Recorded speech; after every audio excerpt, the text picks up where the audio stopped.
ডাকাতির ঘটনায় নজির রাখল শরীয়তপুরের স্থানীয়রা। ভয় পেয়ে পিছিয়ে না গিয়ে তারা ডাকাত ধরতে এগিয়ে এলো। ডাকাত দলের কয়েকজন সদস্যকে স্থানীয়রা ধরতে সক্ষম হলেও ডাকাত দলের ছোড়া এলোপাথারি গুলিতে বাল্কহেড শ্রমিক সহ স্থানীয় ৩ জন গুলিবিদ্ধ হয়েছেন।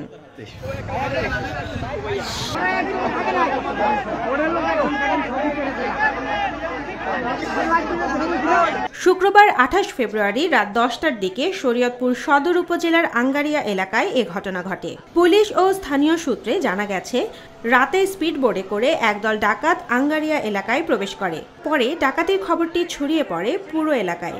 তখন ডাকাতরা রামগঞ্জ এলাকা দিয়ে পালানোর চেষ্টা করলে ডাকাতদের ধরতে শ্রমিকরা ২টি বাল্কহেড দিয়ে পুরো নদীপথ আটকে দেয়।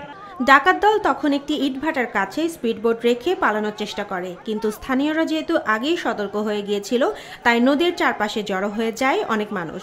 তখন ডাকাত দল পালানোর জন্য প্রতিরোধকারী স্থানীয়দের মধ্যে এলোপাথারি গুলি করে, এতে ৩ জন গুলিবিদ্ধ হন।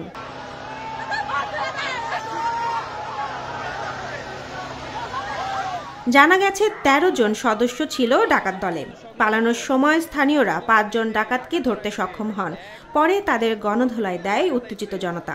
যে ৩ জন গুলিবিদ্ধ হয়েছেন, ঘটনার পর আহত অবস্থায় প্রথমে তাদের শরীয়তপুর সদর হাসপাতালের জরুরি বিভাগে নেওয়া হয়। পরে সেখানে কর্তব্যরত চিকিৎসক প্রাথমিক চিকিৎসা শেষে একজনকে উন্নত চিকিৎসার জন্য ঢাকা মেডিকেল কলেজ হাসপাতালে প্রেরণ করেন।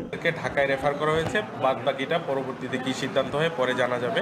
পালং মডেল থানা পুলিশের ভারপ্রাপ্ত কর্মকর্তা হেলাল উদ্দিন বলেন, ডাকাত দলের ৫ সদস্যকে স্থানীয়দের সহায়তায় ধরা হয়েছে।